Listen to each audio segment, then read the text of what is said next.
Olá, tudo bem, pessoal? Eu tô aproveitando aqui um pouquinho de silêncio na vizinhança para gravar alguns vídeos. Acho que esse é o terceiro vídeo que eu tô gravando hoje, não é? Aqui é uma vizinhança muito alegre e aproveitando que a Cecilinha, minha grande parceirinha, tá visitando a vovó. Tá lá com a minha esposa visitando a vovó. Então eu tô aqui gravando também, aproveitando essa oportunidade, né? Allan Kardec, a obra de Allan Kardec sempre foi muito questionada. Isso é bom. Kardec esperava isso realmente. No entanto, de alguns anos para cá, algumas pessoas vêm atacando a figura de Allan Kardec utilizando os escritos dele, colocando que ele era racista. Muito bem. E usam lá os pensamentos dele para atacá-lo e atacar a codificação espírita. Num primeiro momento, a gente nunca deve esquecer de que perfeito Jesus de Nazaré. Outros se aproximam? Ah, sim, com certeza. Um exemplo que eu gosto de usar é Maria de Nazaré, a mãe dele. É um espírito que se aproxima vibratoriamente a ele, não é? Todo o resto da galera, todas as outras entidades estão ainda mais atrasadas. Falando sobre a codificação, não é um espírito só que fala, é um grupo de espíritos que falam, respondendo a questões apresentadas por Allan Kardec. É um trabalho de pesquisa esse aí. Ponto. É importante a gente considerar que Kardec ele coloca a resposta dos espíritos aos questionamentos dele. Em alguns momentos, Kardec coloca a opinião dele. O que ele acha, certo? Então, a gente encontra isso na codificação. Vou falar agora de Allan Kardec. Kardec, figura imperfeita, embora eu ache genial, um espírito que é muito caracterizado pelo bom senso, é imperfeito. Era um homem do século XIX, positivista, europeu. Na época, a França ela tinha uma influência cultural absurda, né? Então, Kardec ele carregava algumas influências, certo? Bem, entre aspas, ele reproduz em muitos momentos da codificação, na fala que é dele, nas opiniões dele, ele reflete o que se pensava à época. É interessante que quando Kardec fala a respeito da codificação, quando Kardec falava a respeito da codificação, se a ciência provar que está certa e a codificação espírita errada, que fiquemos com a ciência. Depois, se eu, Allan Kardec, falo uma coisa e a codificação espírita diz outra, que se fique com a codificação espírita. Se a ciência fala uma coisa e eu, Allan Kardec, falo outra, que se fique com a ciência. É por isso que é importante a contextualização, não para passar pano para Allan Kardec, passar a mão na cabeça dele, mas é para compreender o homem que vai dar as suas cores na obra que está tocando.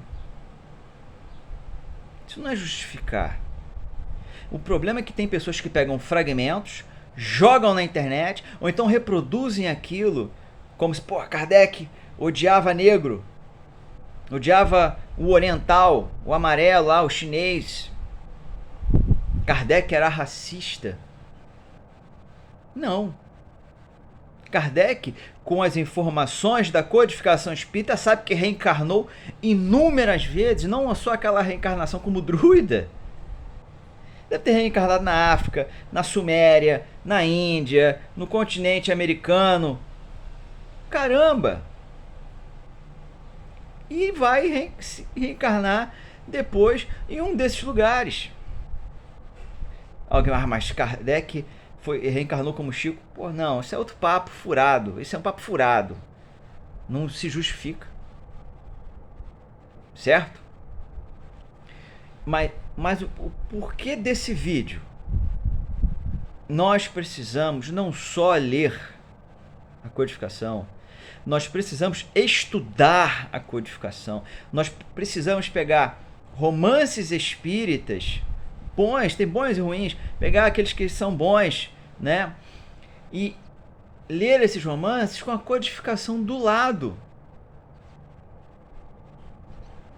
O Espírito Joaquim falou outro dia isso, a gente fechou uma obra agora, fez questão de colocar isso lá.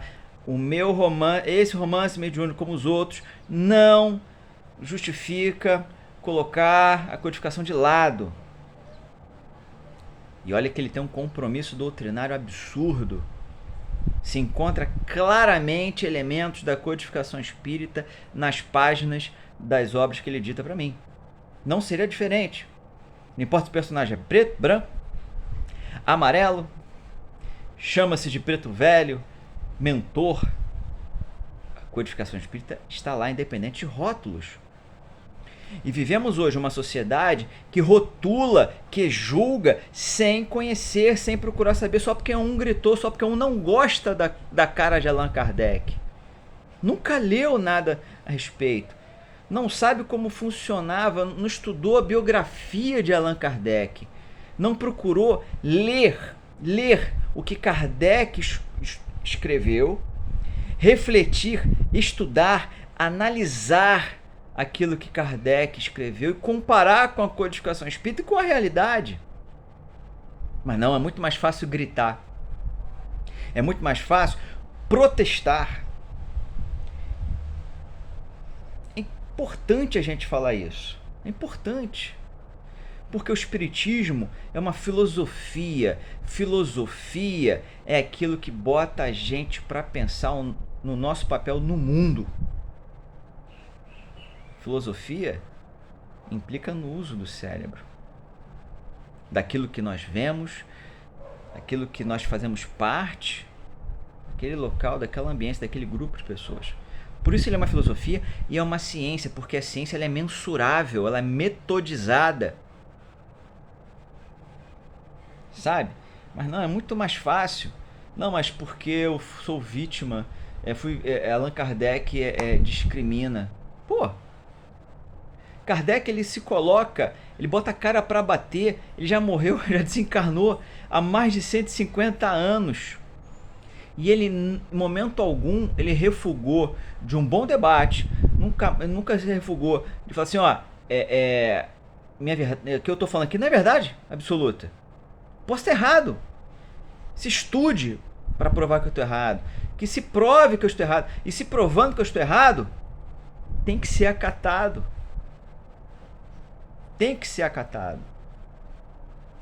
Então, pessoal, não vamos dar pano para manga para essas pessoas que querem likes e curtidas, para essas pessoas que só sabem gritar e não prestam atenção no que tem à mão. Certo? Kardec era um camarada imperfeito, embora tivesse uma grande boa vontade, embora tivesse feito um trabalho que eu acho espetacular, mas ele nunca deixou de colocar-se como ignorante, e isso é uma demonstração de humildade muito grande. Por quê? Como Hermínio Miranda falava, né? Ainda fala lá no astral, né?